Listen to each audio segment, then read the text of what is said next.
Welcome to Relationships as Spiritual Practice, Bridging the Secular and Spiritual. In this special episode, join LaShelle and guests, Matthew Letterman and Mark Idetta, both of whom offer this work to others and study with wise heart, ask questions, and offer their own discoveries as they cultivate this important aspect of mindful, compassionate dialogue, consciousness, and skill. Welcome. Thank you for being here. I'm here today with Mark Idetta and Matthew Letterman, Matt Letterman. And Matt has his own business teaching the consciousness of nonviolent communication. What's it called, Matt? Right now, Connectin. Connectin.com. And Mark, you're a candidate to be an NVC trainer, certified as an NVC trainer, right? Yay, congratulations. Thank you. Hope you enjoy that whole process. Looking forward to that journey. Yeah. I certainly enjoyed mine long ago with Robert Gonzalez, who passed, I think, just last year. And today we're coming together to talk about honest expression, which in my own system, which incorporates nonviolent communication by modalities of mindfulness-based therapy and mindfulness. It's the third of 12 relationship competencies. And we're just here to kind of have a conversation and explore, well, what does it really mean to integrate this particular set of skills and understanding regarding honest expression? And really, what is honest expression? Right. So our whole time together is defining it, exploring it, understanding how to make use of it in our lives. Do either of you have a place you want to start there? I remember when you first used the term honest expression, and that was confusing to me. I didn't really know. I didn't quite understand what that was. I remember you saying you have a choice. You can do self-empathy, empathy, or another honest expression. I don't know if you want to just sort of do a high level. Yeah, just kind of a basic definition there. Yeah, just to get everybody on the same plane there. Yeah, such an important distinction. Unfortunately, I think in the English language, the word honesty gets thrown around quite a bit. And especially when we hear people say, I'm just going to be honest with you. And then we tense up immediately. Because mostly that means I'm about to share with you my opinions and judgments and possibly some advice about how you should be living your life.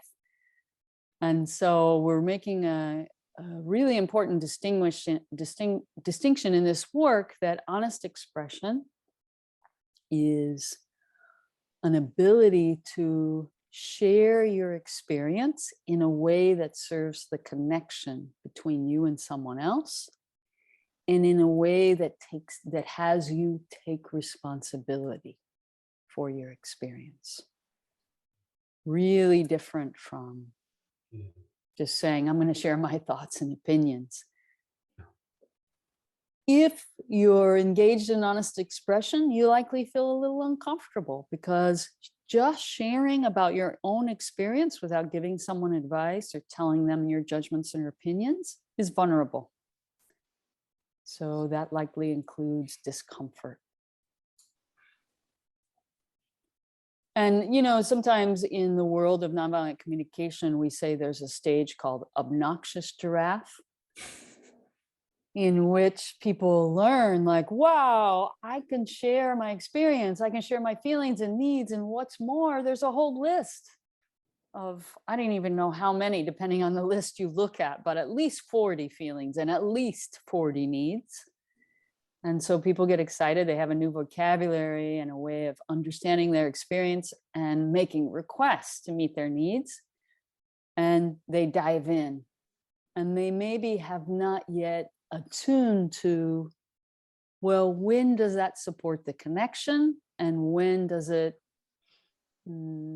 have me sharing honest expression with someone who can't hold it And then there's pain because I've shared my vulnerability and it's like my heart gets dropped on the floor. Or when am I doing that and I'm not remembering the request piece? So I'm just tossing my experience over to someone, hoping they'll know what to do with it. So there's a lot of layers of discernment that come along with that usually take quite a bit of practice to arrive at. And also, I imagine the intention behind your honest expression can be felt too. So if we say, I'm feeling really frustrated and I really want to be heard, will you wait until I'm done speaking to start talking? That might be the words, but if you're basically saying they're not hearing me, it's about them versus owning my responsibility to get my needs met, and then also caring how the other person is going to receive what I just said. So I think if I'm basically thinking they are not hearing me, they need to hear me, that same words are not going to really fulfill the honest expression criteria. Would you agree?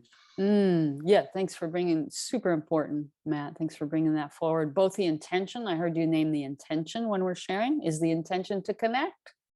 Or is it to get someone to do something you want? Super important distinction of consciousness. And the second part I heard you say is when we're sharing, we're not throwing out our caring for the impact on the other person. We're still caring about how our words land for them. Yeah. So you can't even do an honest expression if you haven't gotten to the point where you can care for the other person. If you're in that mode of they did something wrong and they were ignoring me essentially, but I'm going to say it and fulfill honest expression words, you're still not really doing an honest expression, right? Yeah, well, I think we would want to examine that word care, because sometimes when we say care, we think, oh, warm, fuzzy teddy bears. And I just want to make space for, I can have some anger in my system and say in an angry tone, and I want to tell you what's true for me because I care about this working between us. Right? So you can have some contact with your care, but maybe you're not in a warm, fuzzy space. And the distinction then being, LaShelle, that I'm taking responsibility for my experience. Yeah. And what's coming up for me too is, as we're talking about this, is just our social context. And within our culture, at least in particular, we have a dynamic where if we start talking about our feelings, 8 times out of 10, the other person is taking that as almost an expression of blame. We almost instinctively hear feelings and say, well, I caused those in you. Yeah. And instinctively or habitually. Habitually, yes. Yeah.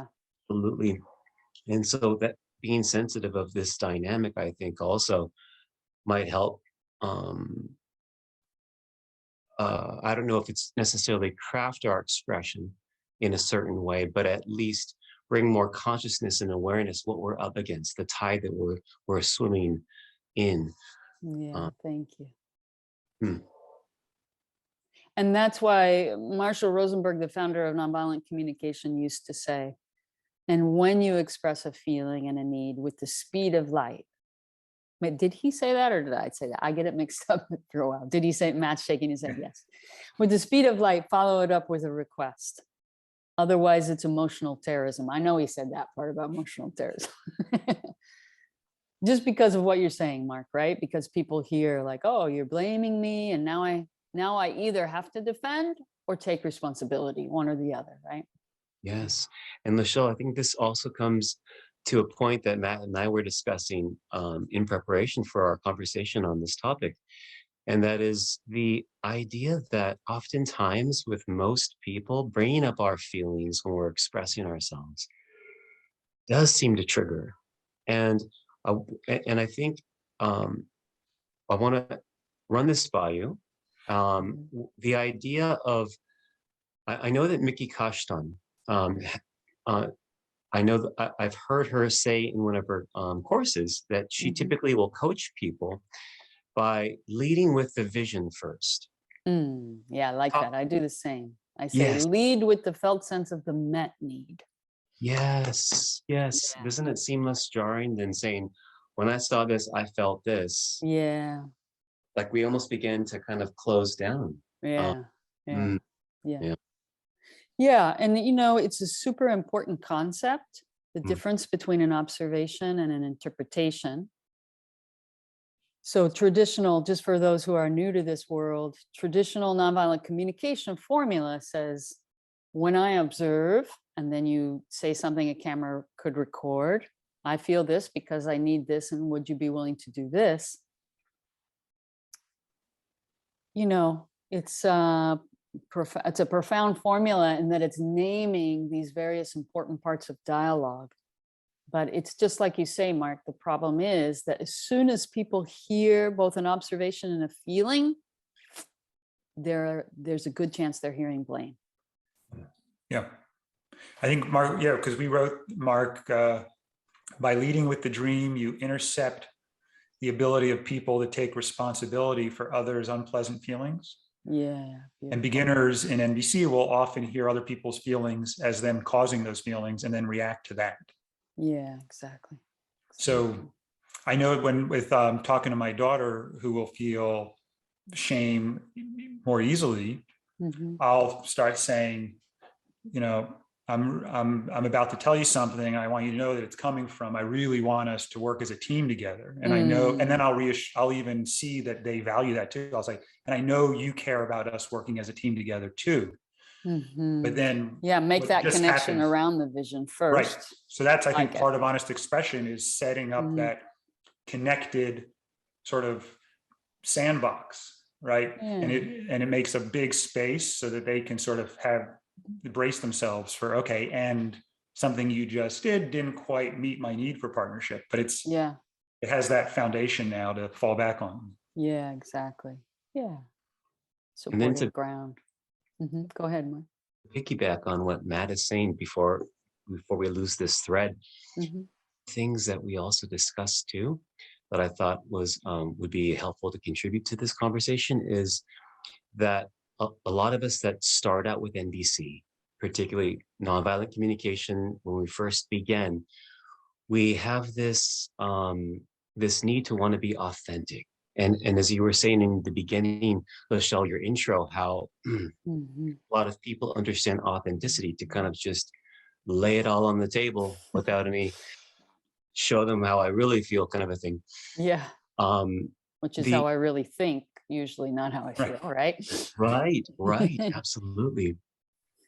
They would see focusing on the need and not really sharing what they feel as maybe a compromise to their identity. They get kind of caught in a trap where they think, well, I've got all these feelings and judgments, and yet what I'm going to do is talk about a shared value, and am I really being authentic? Right. And they might find themselves caught there. I wonder what you might share with someone within that space. Well, I would first just highlight, like, seems to me there's a pressure like that with speed in our culture, at least here in the States, where things need to be quick and fast and, you know, have some punch. And so, wow, talk about a tragic way to run a relationship, imagining that everything has to move quickly and be immediate. And the attachment to that strategy of now, I have to tell you everything that's going on for me now, or I'm not authentic. It's a huge trap. Yeah. And so if we can find some freedom from that pressure of now, from that sense of urgency that we've been conditioned, a lot of us have been conditioned into, then we can ask an empowering question. What's going to be the first thing to do to bring us back into connection, and that will have me increase the probability that I could be heard and that I can hear you in the first round? And so we're thinking already that challenging dialogues require rounds, or it's a spiral of greater intimacy and greater understanding. based on creating a secure emotional connection from the beginning. And so what happens is people say, woof, that sounds like a lot of work. That'll take time for me to figure out how to speak from the need first, and to do like what Matt was saying with his daughter, to create that shared humanity around, we do want to be a team first. But in fact, if we consider dialogues that we've had over and over again for 10 years with a parent or a partner, that's a lot of effort. And those dialogues and arguments repeat because we're not taking the care to communicate what can be received first. And once that security is built up, then we can share. And can you believe I was having this horrible judgment? And the other person is so connected to you, say, yeah, what were you thinking? I was just thinking you hated living here and that you hate the way I do everything. And they're like, wow, that was pretty big judgment, and they can laugh. But it takes a while to get to that level of emotional connection where we can just see a judgment as a judgment.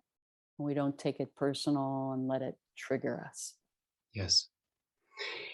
What's coming up for me as I hear that is that there's almost an established culture when it comes to expression. Yeah. A lot of times people don't even know what to expect when they get in conversations. It's almost like either you're right or I'm wrong, or you're wrong and I'm right. And there isn't even a way to understand how to really meet what needs are best met through a dialogue when there's pain. Yeah, good distinction. Right? It's almost like learning that we have different needs first, and noticing that if I take this move in this conversation, I'm only going to be meeting this need. I might meet my need for self-expression. I will not meet my need for care. I will not meet my need for harmony. I will not meet my need for flow, but I will meet my need for self-expression. Nice. We can celebrate that. Yeah, But it's almost like there needs to be some initial coaching on, listen, this is the palette of needs that are available when we're triggered and we're with our loved one. Beautiful, Mark. I love it. Yeah. How can we connect? How can we make this? How can we touch all of these? Beautiful. Yeah. Yeah. So when you're stuck in self-expression, right, in that moment and I can either do the judgment or nothing at all, there's sort of a demand energy on yourself to say, I got to express myself right now. Yeah. Yes. Versus just saying, hey, what would really serve connection is to wait and maybe even let them know I'm stuck in judgment and I'm going to work through this for a little bit and then circle back. Yeah. And that brings up a quote that I have on this topic. May I share it? Yeah. Sure. All right. This quote is by Tanvir Nasser on authenticity. And he writes, authenticity isn't about being the real me, but being true to our purpose and values that drive us. End of quote. I'll read it one more time. Authenticity isn't about being the real me, but being true to our purpose and values that drive us. Love it. What I really appreciate about that insight is that if we're able to keep our definition of authenticity on that, then meeting all of our needs in a conversation is being authentic. Necessarily sharing what I think. Yeah. Because that wouldn't mean need for care. Right. It also reminds me of, and I had a hard time understanding this when I started with NBC, is that time is a strategy. Yeah. Right. So if you express yourself now or later, those are two different strategies for meeting that need of expression, right? And there's something about having to do it now and not realizing now is just one of many strategies. Yeah. Yeah, my friend Fer Mateo, but I think he got this from our Nina question, Nikki's sister. Something like, where do we get stuck? We get stuck when we say something like, now with this, only with this person and only in this way. Mhm. Yeah. Yeah. So also, like, when we feel that pressure, well, I have to say what's on my mind, but do you have to say it to that person? Like, maybe we could choose just to, even if we just adjusted one of those variables, we would have a little more connection. We would cost fewer needs. Yeah. Mm. I want to highlight what you said, Mark, about authenticity, because I think it's so, like, our identity is so central to our empowerment or our pain, right? The way we define who we are is central to that. And so I just want to come back and I just want to, like, solidify that a little more, that when we look for the real me, it's like a trap. Mm. It's like, I just get an image of someone walking around and they're just grabbing stuff off a shelf. This is, in their experience of life, this is the real me. I wear a jean jacket, I wear scarves. That's the real me.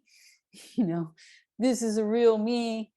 I like blue t-shirts. This is the real, and it's just like, woof, talk about a way to make yourself crazy. Trying to figure out what the real you is, what you identify with. And I love the eloquence of that quote that says, what if, I'm going to add a little something to it. What if you didn't have to decide what was the real you, and you just asked yourself the question, what's most important to me? What's my deepest value and longing in this moment? Mm. And then the real you gets to be ephemeral and flexible and ever-changing. Yeah. And you don't have to define it. Yeah, I love the in the moment, right? Because then it's dynamic. It's not that static, the real me. Yeah. It reminds me of, like, trying to figure out what you're going to wear 20 years from now. And you're like, I have no idea what I'm going to wear. But if you knew the real jean Matt, jacket and a scarf. Jean jacket and stuff. Yeah, exactly.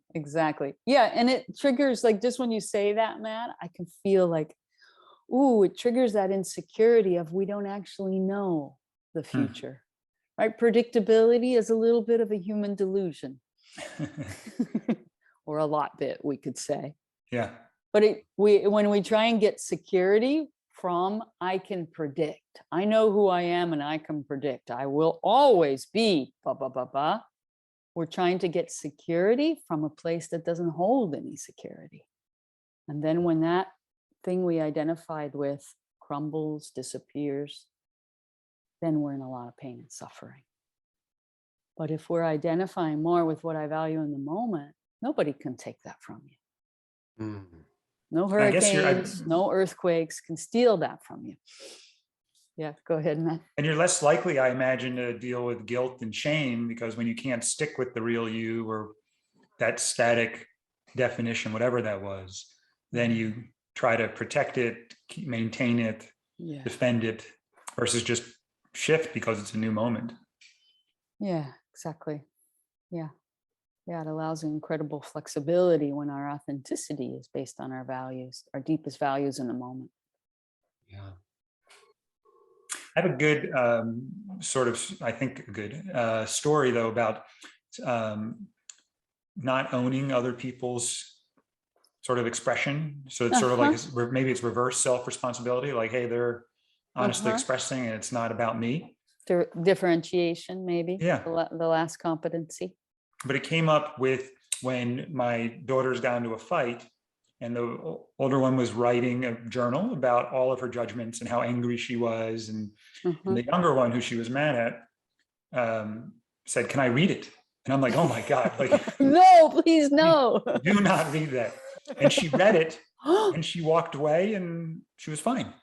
And then I read it. I said, Kylie said, do you want me to read it? The older daughter. And I said, "Are you sure you want me to read this?" And she goes, "Yeah." And she read it, and it was like, I'm like, "Oh my God, like, this is awful." Yeah. And what part of it, she was like, I hate her. And then I went into my younger daughter's room later, and I said, "Did anything come up for you around that?" And she goes, and she was totally calm. She goes, no, Dad, why? And I said, well, I read what stuff's in there. She goes, no, Kylie's just really angry. I write that too when I'm angry sometimes. And I was like, Wow. She just recognized it as was a reactive totally voice that's anger. not real in a certain way. Right. And I was like, wow, like I couldn't even do that. Yeah. I started to like take on some of the Yeah. judgments and then trying to protect the other daughter from it. Yeah. And I was making something that didn't. So it was really, really nice to see like, wow, I'm having a harder time with this, right? Like that's her judgments, and let her. And then when that happens, I could see as parents, we start to teach kids to keep those to themselves, because they don't flow freely then if you start taking responsibility for them too. Yeah. So I thought that was helpful to see that. I love that. I wonder if what we do is we almost culturize and socialize our kids to take them personally by the way we react to other people's expression. Yeah, modeling, because we're busy taking it personally as adults, maybe. Is that what you're saying, Mark? Yeah, exactly. Exactly. I know that both Matthew and Alona are in such a culture within their home with their girls that I can see why that capacity is bearing beautiful fruit. Yeah. Being able to see that separation between the thoughts and being ephemeral. And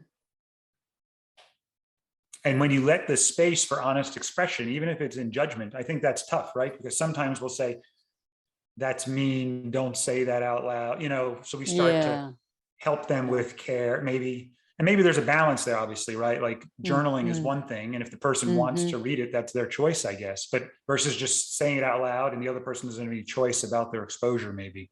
So we do sort of, thank you for that. We sort of model, say it here, but don't say it there. And they might internalize, don't say it at all. Right? Because actually to that point, Kylie said after she laughed and she goes, I forgot to write something in there. And it was like one other like mean thing, like, I wish I didn't have a sister or something. And I go, and then I go to her but it was interesting. I said, oh, maybe your body wouldn't let you say that because it didn't really, believe that. And she smiled. She goes, yeah, Dad, I think you're right. So it was like, wow. You know what I mean? Like, because we let it versus like, how could you say that? Don't say that. Yeah. There wouldn't have been space for that natural evolution in her to be like, yeah, that didn't sit right. That's more than true for me. Yeah. It's tough as parents though, right? What do you let honestly express? And what do you start to say, hey, there's a boundary here? Well, it seems like you're making a really, really important distinction that I think so important, in that people who say, I hate nonviolent communication. It's just people are trying to force you to speak a certain way, and they're policing the way you talk, and right. And they have these bad experiences, rightfully so, because there's a misinterpretation of honest expression as policing what we say or policing our consciousness. And what we're really trying to do is just what your daughters did, is to recognize a part of experience for what it is. And take responsibility for that. Yeah. So there's wise discernment about when I say something and who I say it to, as far as the impact. And there's also, if the environment can hold it, a lot of times we can say a lot of things if we just say, and I know this is just a reactive thought.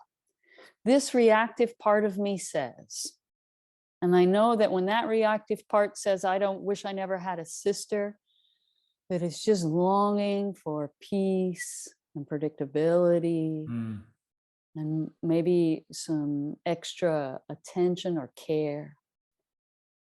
So it's that owning each part of our experience for what it is, rather than this is reality. The reality is I shouldn't have a sister. And your daughter didn't believe that. She got that out of her consciousness onto the paper, and she saw, oh, I don't actually believe that. Yeah.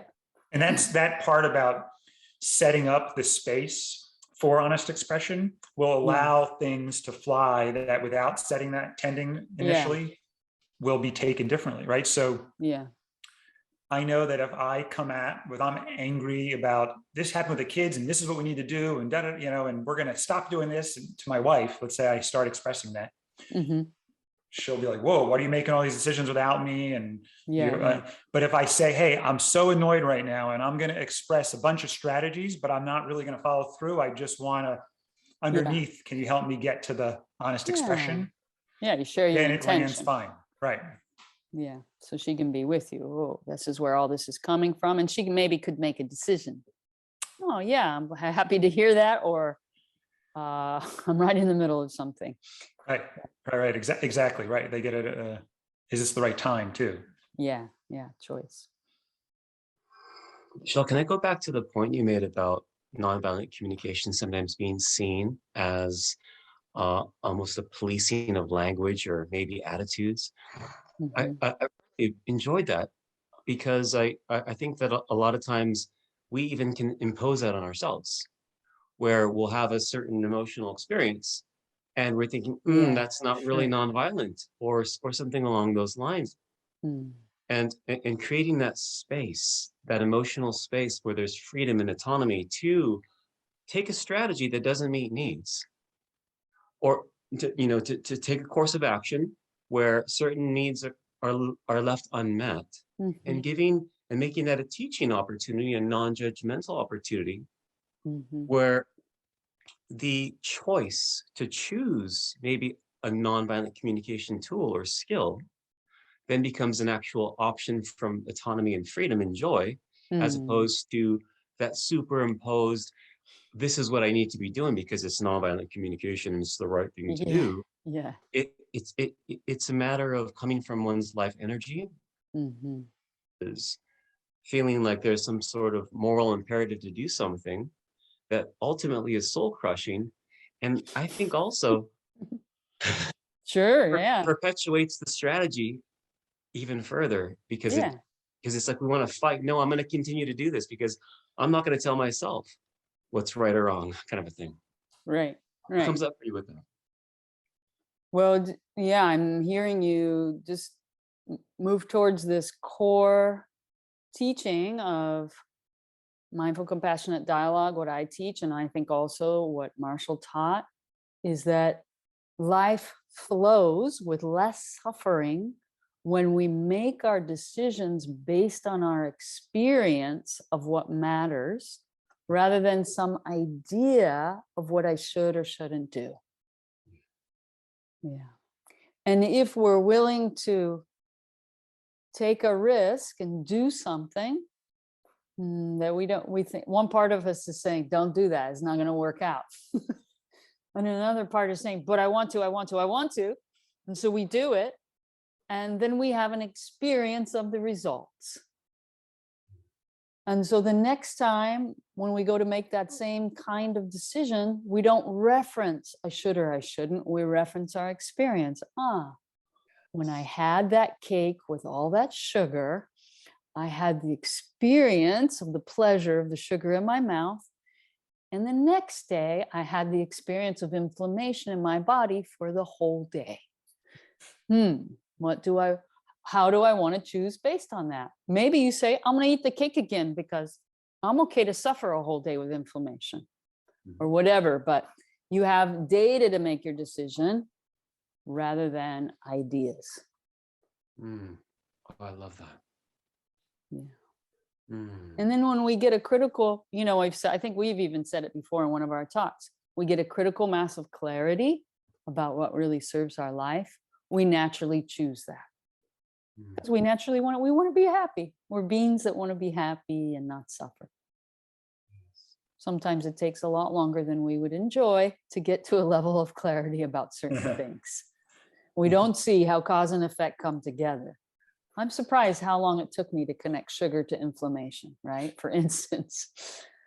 And then once I did, I'm like, well, of course I don't choose sugar. I hate that feeling in my body. Yeah. Love that. Yeah. You complete there, Mark? I am. Thank you. Yeah. So you ready for a question, LaShelle? Yeah, sure. So when someone honestly expresses something like, my mother just died, let's say, right?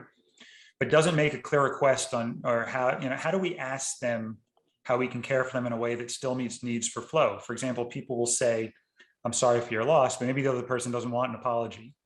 So how do we get clear on what someone wants back after their honest expression if they don't make a clear request or know how to do that? And I'm most curious to see how you do this or what your internal process is. And I think that example is particularly helpful for me around, hey, so-and-so just died, and what goes on for you then when they just put that out there. Yeah, maybe let's look at least 3 things about that.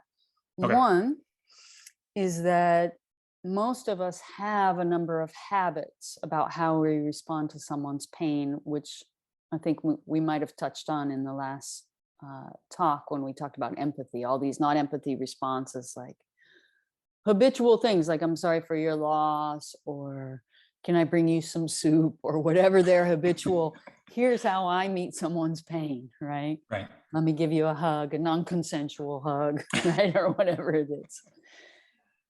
So we're trying to build our awareness up in such a way that we recognize, oh, this is my habitual response, and know the difference in our own bodies between attunement and habit, right?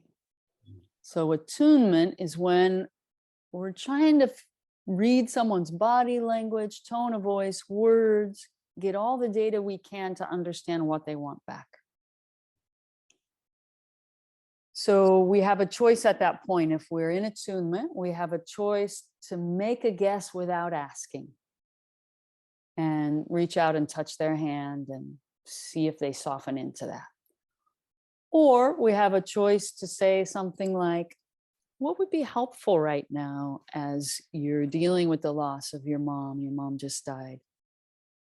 Would a hug be helpful? Would it be helpful if I brought over some soup tonight? Would it be helpful just to tell me about your mom and what you loved about her right now? I have some time right now before my next thing. I'd be willing to listen.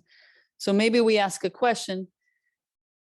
Of course, I recommend when we ask what someone wants back from what they say, we give some menu items, because most people don't know what they want back. Some people do, and they'll tell you right away, I just need a hug. But a lot of times they don't. And so it lands as it triggers disconnect for them. If you say, what do you want back telling me that? And they just look at you like, never mind, right? And just walk away. Right. Yeah. I've spoken to people on both sides of that, right? And a lot of them say, they know what they don't want, right? I don't want pity. Yeah. And I don't want, right? So it's like, yeah. But so it's either attune and try and test something out and then be looking for cues back, or ask with a menu type of approach. Yeah. And if we're really impacted by what this person shares, our ability to attune probably goes down. Yes. Right? Like if your mom just died and they're saying their mom just died, you're probably immediately in your grief about your mom. And then you're more likely to just offer the person what you want rather than attune to what they need. So you can even just say that out loud. Oh, when I hear you say that, I just go to my own mom's death, which was last week. Just give me a moment to be with you. Hang on. So that's the honest expression back to their honest expression. Yeah. And it's also interrupting that immediacy habit in our culture. Like, oh, I have to figure out how to respond right away. That's not a rule, actually. You could say, oh, I don't know how to respond. Give me a moment, or just be transparent. Right? It's such a trigger for us, though, isn't it? Being in this culture, seen in media, how everyone's got a response right back. It's very polished and perfect. Yeah. In those moments, there is almost that social pressure of coming back with some sort of response that's going to somehow fix or heal or comfort the situation. So that a capacity to attune in that moment really requires, it seems to me, high degrees of presence. Really present very quickly, especially with the gravity of the news of someone's close loved one dying. I love that You might need a moment to arrive at that presence. Yes. Yeah. Yeah. Give me a moment just to hang on. I'm coming in. I'm going to be with you. I'm just taking that in, or however you say it. Right? You're Yeah. going to say something else, Mark. Go ahead. Maybe just to continue with that thought that you just shared, that idea of just maybe even taking an honest reflection, saying, "Oh my gosh, give me a moment to hold that. I'm feeling at such a loss right now." Now that might be a self-expression that person really didn't want or need, but I can see it at the same time that being authentic and caring at the same time. But that might be all the juice we have at that moment. Right. Just being transparent about what's true. Yeah. Yeah. Right. We just don't have the habit of doing that. No, we don't. Yeah. That's all. Learning to pause. Yeah. Learning to allow the pause so a little more connection can flow, attunement can flow.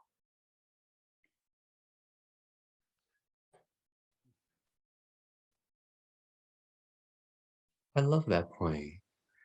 I think that a lot of people appreciate the pause as well when we do it, even if they're uncomfortable initially, because it brings a sense of reality, doesn't it, when we pause? Yeah. Helps us arrive. It does.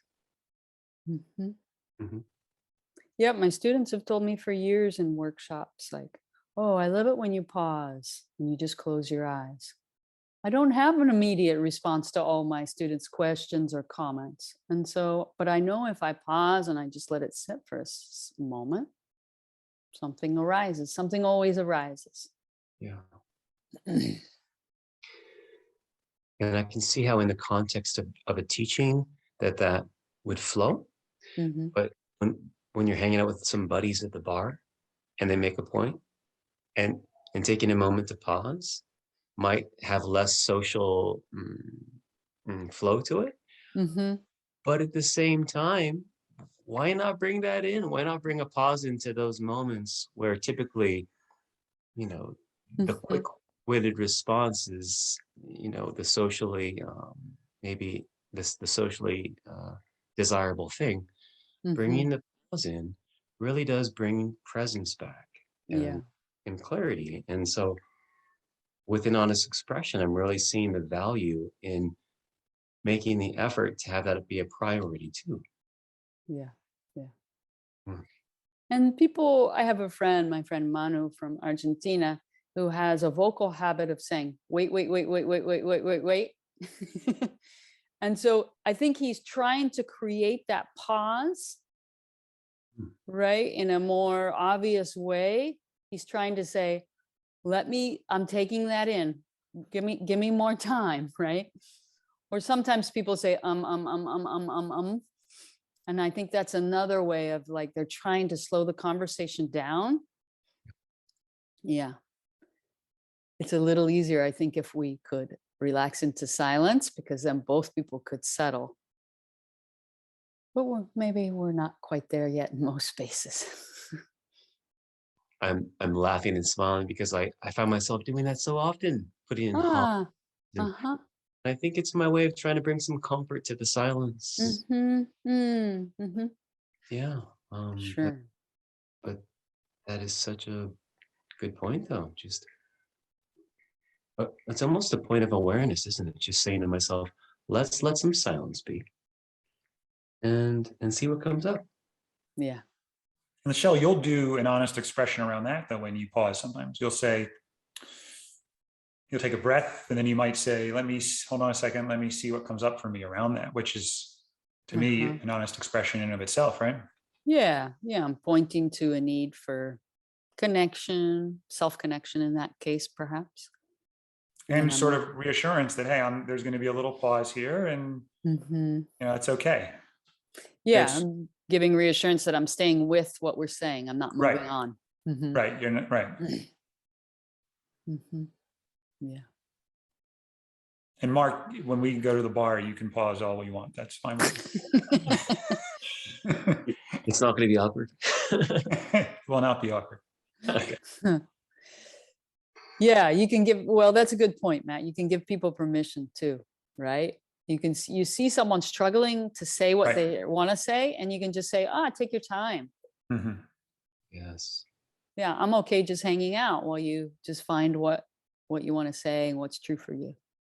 And that Which can be circles really back helpful. to attunement, right? Yeah, exactly. Yeah.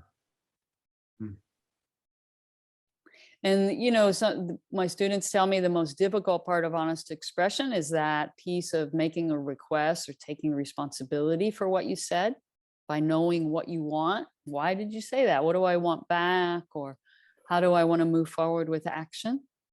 And even there, you can simply say, I don't know what I want, but I am still thinking about it. Please give me some time. Right. So it's not about policing. Oh, you said you expressed what you're feeling in need, but you didn't make a request, right? You're an emotional terrorist. Yeah. You're an emotional terrorist, right? We have a whole new set of labels. Great. Yeah. So I have another question. If there's space for that, or Mark, did you want to? No, let's hear your question. Okay. So another one was, I think this was around skill 6, in which, I don't know, did you let everybody know about what I'm talking about? Yeah. Yeah. In each competency, in each of the 12 competencies, we define 6 practical, specific and doable practical skills. Yeah. And what's skill 6, Matt? So I don't, and have skill. This was just in relation to skill 6. It would probably be helpful to know what I didn't, in my notes, I didn't write out. That's okay. So this was when our needs are in deficit or they're tender needs, that when we do make a request after our honest expression, we might have more trouble hearing a no. Yeah. So I was, needing to identify those and be extra intentional with our request around those, because I noticed sort of, if there's a way to discuss, the person's support, our desire to be able to hear a giraffe no, like, can we sort of be aware of that? And that's the self-responsibility, and then ask, or maybe even give a different request. Because initially it might be, for example, with, hey, Dad, can you come out and fly out and visit my family? Yeah. And I'm really hoping he'll say yes for my need for mattering. And if he says no, I might feel hurt. Yeah. Or, okay, so maybe I need a different request first. Hey, Dad, can you first acknowledge that you really want to come out and visit, and that my family matters to you? So sometimes my request with a tender need will make it hard to hear a giraffe no. So I was thinking that, are there ways that you tend to do that to sort of increase the chances? And I know you talk a lot about needs and deficit and tender needs, so I thought that would be helpful here. Really like it. I like what you're saying, Matt, about you're moving from this broad strategy for mattering, in this case with your dad, this broad strategy of come visit, to a more immediate, in the moment strategy of, just in this moment, Dad, could you just offer some reassurance that I'm important to you, that you care about my family and staying connected with me and my family. I like that. And it requires more vulnerability, right? So that might not be so accessible for everyone, to be that vulnerable and that direct about your need and asking for that reassurance, especially if someone is scared, if they're not sure it's true, right? There's a you in there that knows you matter to your dad, and that's why you can make that request. Basically, you're making a request for the parts of you that, are from the past, that still carry some of that hurt from the past, when you didn't know if you mattered or not, from your childhood or whatever it might be. So I just want to recognize that that kind of vulnerable request comes from the part of you that's pretty confident in the response. And you're just giving a gift to the parts that are less confident. Otherwise, we have a strategy of, before we make a request, having several ways that need could be met, so that if the person says no to the first proposal, we still have some confidence. Okay, you don't want to come visit. Well, what if we met in the middle of the country for a camping camp out this summer, or right, we have something else in mind to go forward. It helps give us a little space. Which is particularly around knowing, hey, this is a need that's been in deficit, particularly with this person or around this person, or it's a tender need in general. Having that menu to sort of increase the chances that you're going to stay connected if they don't want to do that or can't, or for whatever reason, don't take that initial request, make a yes to them. Yeah, it gives you a place to go in the dialogue too, keeps the energy moving. I like that. Interrupts any habit you have of collapsing and hopelessness or moving to anger or whatever the reactive habit might be when someone says no. So there's multiple ways to meet your need in that moment versus, hey, we're planning will you visit in the future?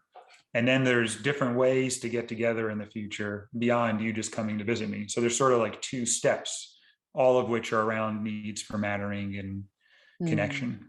And it starts with, in my head, is, hey, I'd like Dad to visit, and I'm nervous to ask him because maybe he'll be too busy. That's the initial consciousness. So then there has to be, I guess, some internal work to broaden that out. And recognize maybe he's too busy is maybe a little boy in there from the past saying that. Right. Yeah, give that part of yourself some empathy perhaps too. Yeah, it was so painful when there was a time when you wanted more attention from your dad and he was working, for instance. Are you aware when you are going to have a hard time hearing a no to a request? Like, what's that process like in your body?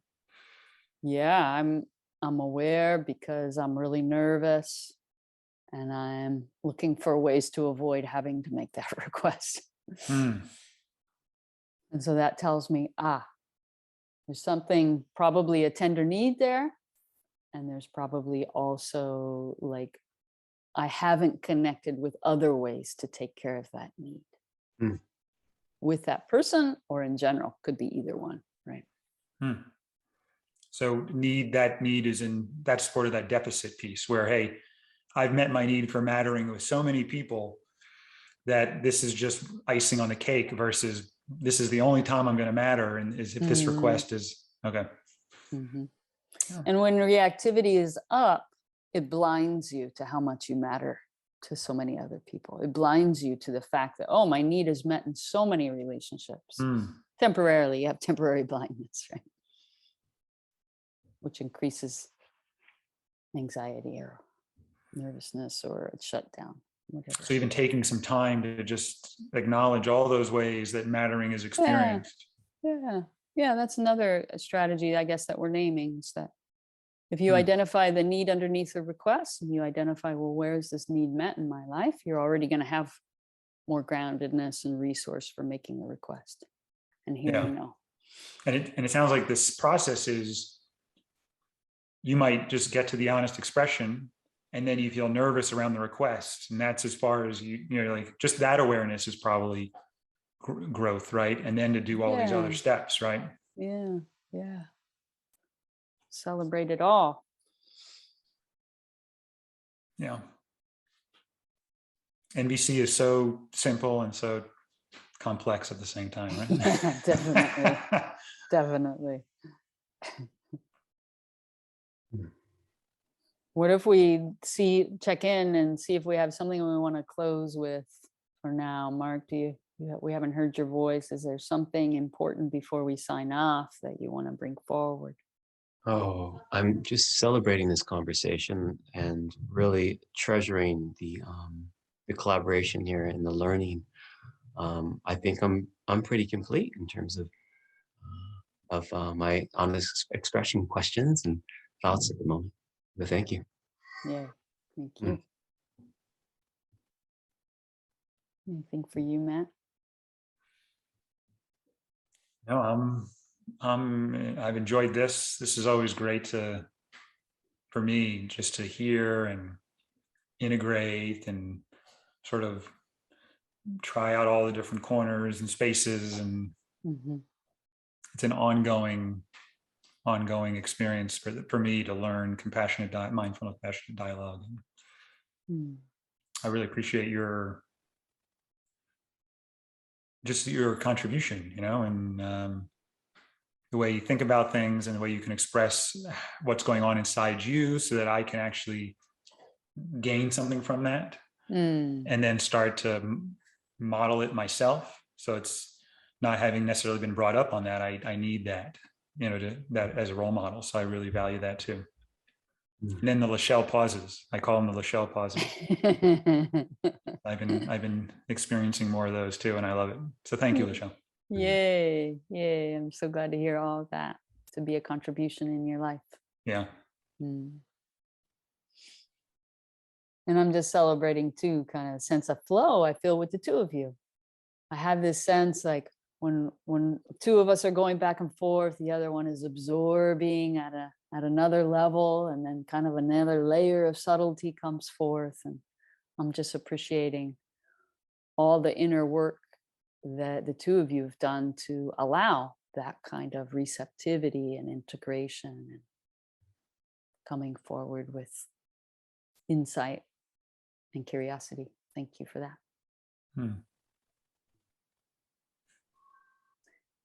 And thanks to everyone who is listening or watching and being with us and everything you're doing in your life to grow and evolve and embody love and compassion in this world. Thank you so much. See you next time. Bye.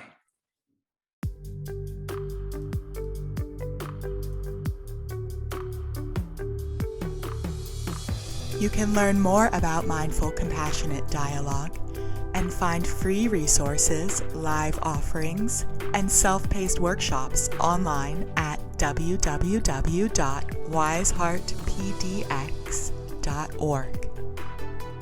You can also connect with Wise Heart on Facebook, Instagram, Twitter, and YouTube, or by emailing info@wiseheartpdx.org.